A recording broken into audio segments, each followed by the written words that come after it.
Just chilling on my lunch break. Thought I'd hang out with y'all. I don't normally do these videos where, like, you know, I'm just hanging around. Normally I am reviewing something like that. But all these fuzzies, you know, life's been kind of heavy lately, and work is a little overwhelming, so doing this kind of gets my mind off of it. So, and I used to work security, so I'm no stranger to talking to myself, because that's how you stay sane. So now I'm just talking to myself in front of a camera. Hope y'all are doing well. Getting my salad ready, sorry. We'll talk about games. About, let's say about, what was it, a few weeks ago, maybe a month ago, put a video out there that I was transitioning to playing role-playing games online, and asked for, you know, anybody's recommendations and things like that. Well, we had our first couple games. We've had 2 games so far online, and I really like it.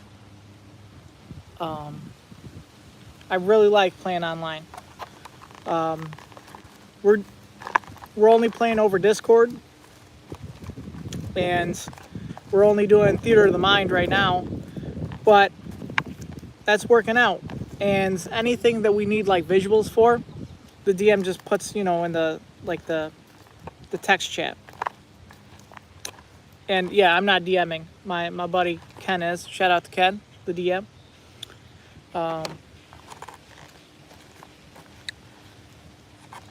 Oh my goodness, there's fuzzies everywhere. Hope they don't land in my salad. It'll be carbs. I'm trying to lose weight.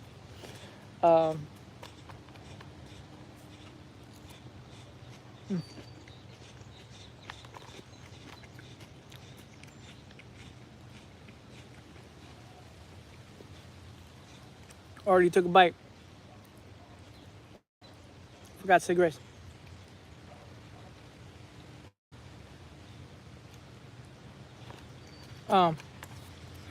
So yeah, we started playing online.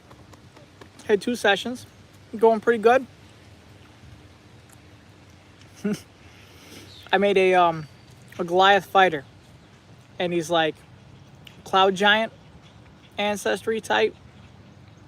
So he's kind of got like this teleportation ability that he can use, kind of like a cloud step or something. I forgot what. Oh, cloud jaunt.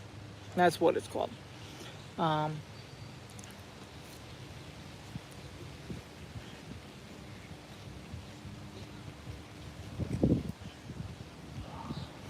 Because I figured he's 8 feet tall. He swings this great sword. How terrifying would it be to see this like big dude running at you, and then suddenly he disappears and reappears right behind you, swinging a big old sword? I was like, man, that's got to be terrifying. I think I stole the disappearing, reappearing idea from like somebody on YouTube. They were talking about, I think, making a warlock that does that, like a Goliath warlock or something that does that. And well, I didn't want to play warlock. That's not my jam. I just wanted to be like this ferocious fighter that, like, you know, appears behind you and chops you in 2.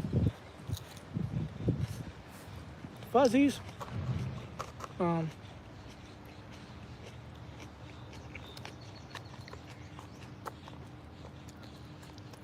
So it's pretty cool. The only thing though is Goliaths don't have dark vision. So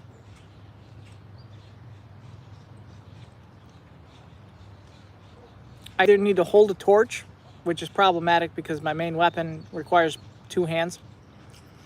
Or my adventuring party has to, or adventuring party, there's only one other person in the party.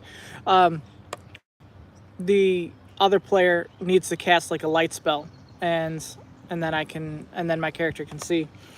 So I'm kind of like, dependent on that, I guess. But I still like the character, and I think he works well. He's his kind of personality is he's all about being brave, to the point of reckless, and he's somewhat comical about it. You know what I mean? This is what the brave would do. You know what I mean?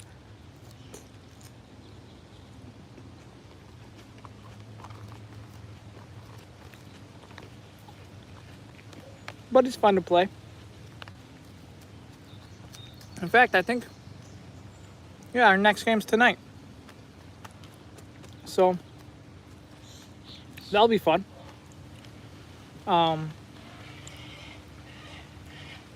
But just like any other D&D player, I got... Man, that bird is yelling. Just like any other D&D player, I got like my next character, that I'm thinking about. Oh, thought it was another animal. I'm right by the canal. There's people paddleboarding down the canal. So my next character, I think I'm gonna go like pirate-esque. You know what I mean?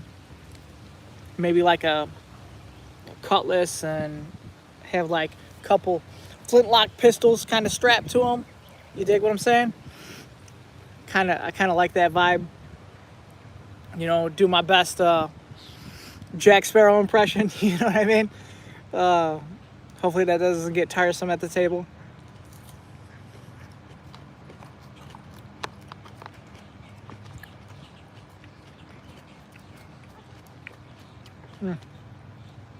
This is a killer salad. Apple walnut salad.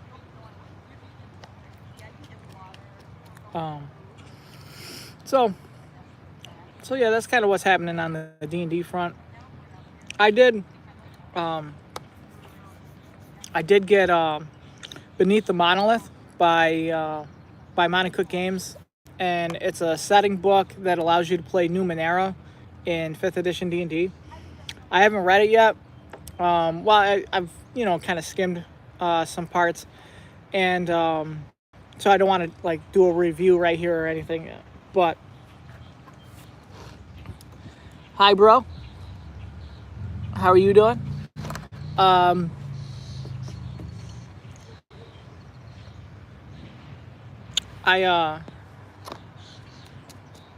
Chat's starting to talk to me. How you doing? Yeah, so I got Beneath the Monolith by Monte Cook Games. Turns Numenera into 5e. The reason why I like a book like that is this. You spend like $150, right?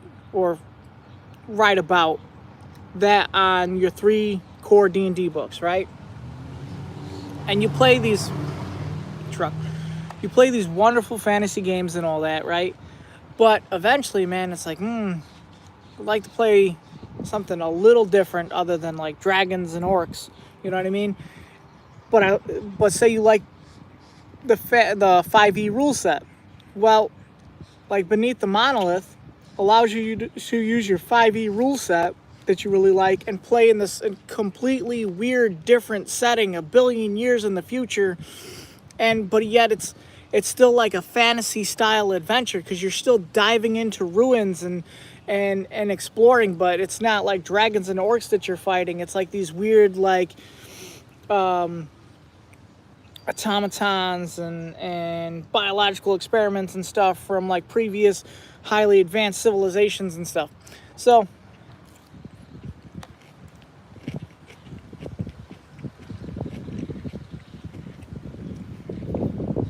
my point is, a book like that helps you get more mileage out of your core rule books. I mean, you already dropped $150. You get this Beneath the Monolith, and that opens up entire vistas of adventures for you to use those 3 core rule books in completely new ways. Well, not completely new ways, but in completely new setting, like a completely new setting.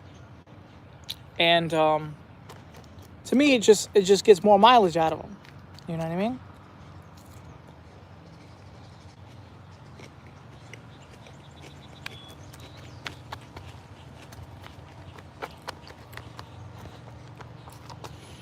I recorded a couple reviews. The Tidal Blades GM screen. No, that's not the next one. I recorded it, but it's not coming out next. I think Where the Machines Wait is the next one that's going to come out. I think. I recorded it, scheduled it. Of course, I can't remember. I have a terrible memory.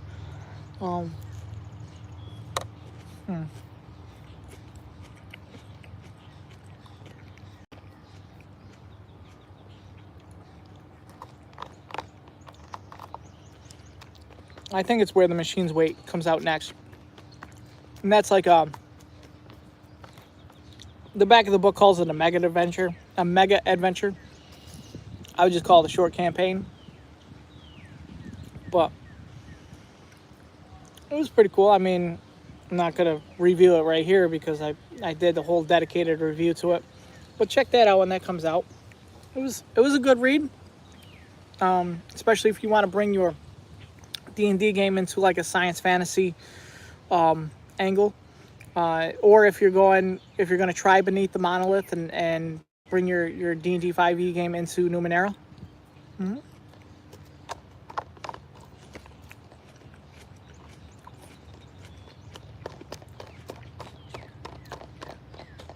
I want to shout out Mountie, the Canadian version. Canadian Mounties. Monty Cook Games, because they've been really generous to me and the channel.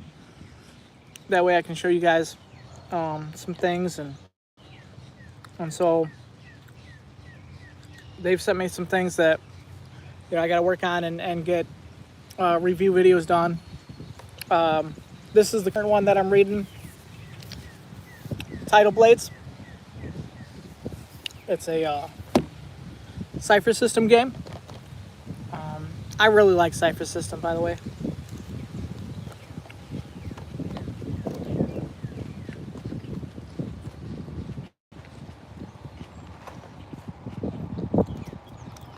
Every time I read the rules to a Cypher System game, I'm like, oh man, I love this.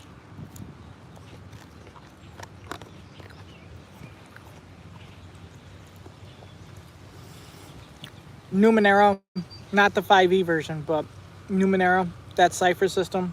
That's where the system kind of originated. And then they went to the Strange. They used it in the Strange. They tweaked it. And then they were like, hey, we can make this a universal game system. So they put out the Cypher System rulebook.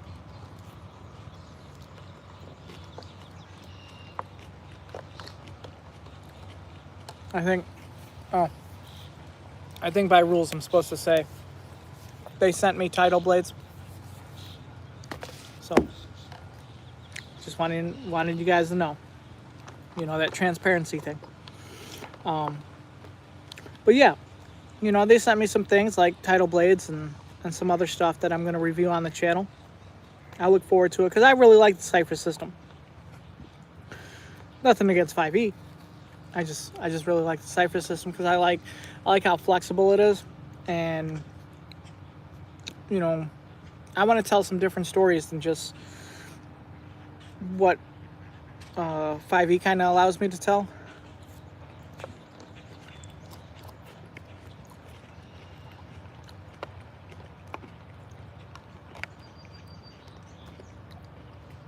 I'm not trying to bash 5e. I really like 5e. I think it's I'm going to date myself here. Oh, birds. When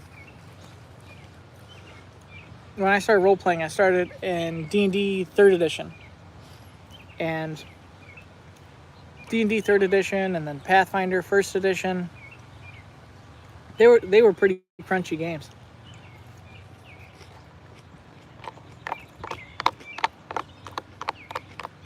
You're taking at least an hour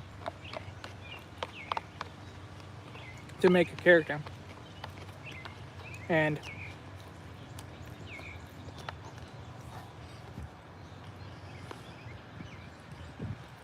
yeah, you're taking at least an hour to make a character, and you're doing it all by hand. And now I'm starting to sound like those old guys. Back in my day, we had to make characters by hand. Yeah, we made characters by hand, and 5e just seems like a more streamlined, like cleaner, easier version of like those games. You know, like those games with all these years of feedback, you know, and tweaks and changes made.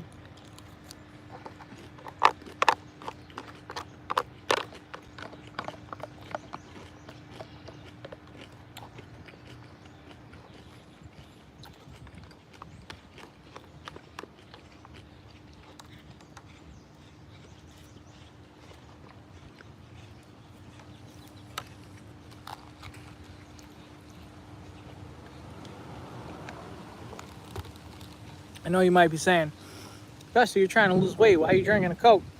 It's a Diet Coke. Calm down.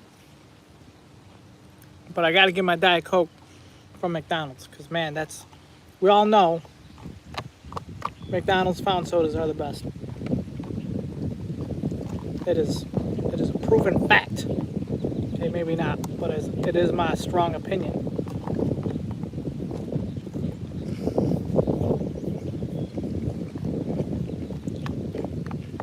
So, a couple things about the cipher system that I like. You know, I like how easy it is to make an enemy. You know, I choose like a difficulty level, like let's say a 3, and that tells me pretty much everything I need to know for a standard enemy.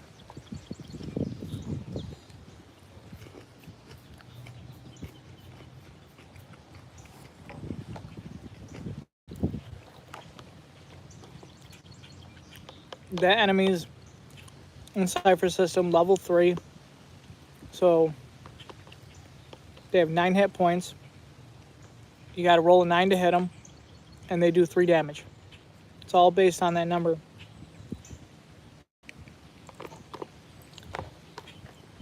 If they're a level 2 monster, then they have 6 hit points. You got to roll a 6 or better to hit them, and they do 2 damage.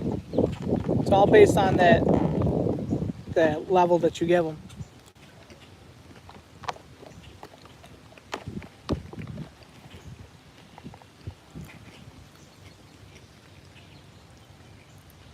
Which is really easy. And I mean, you can, you know, oh, there's a zombie walking towards you.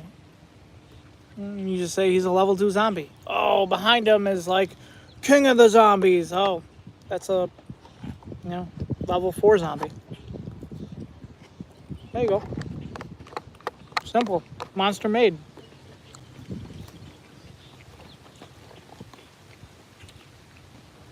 Now, obviously, you can do more. You can give them abilities and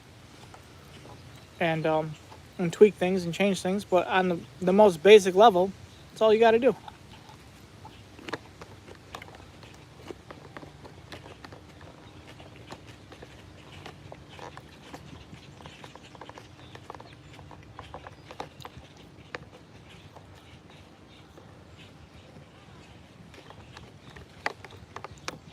One thing I did notice, though, about Cipher System,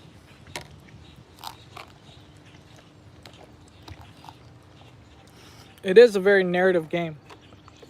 And the rules give you like a skeleton But you have to flesh it out with not your rules, but with your description of what you're doing. Because if not,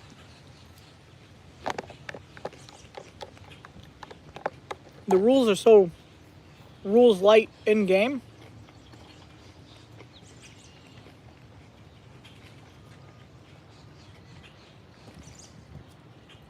that it can feel a little too light. So like, you don't want to just say, okay, I'm attacking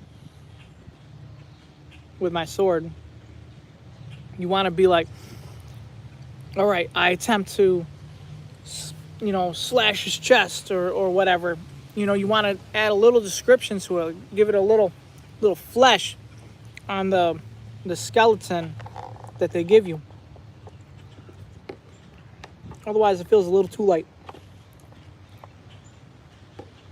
It's like the rules get out of the way for you to tell a story. But you got to tell the story. Oh, he hit me last turn? Okay. So, his arrow hits my shoulder. I whirl around and I use the energy of whirling around from his arrow to slash my sword towards his face in this whirling attack. Alright. It's a level 2 monster. Roll. Gotta roll a 6 or better. Roll a 7. There you go. You slash his face, dealing 2 points of damage or whatever your weapon does.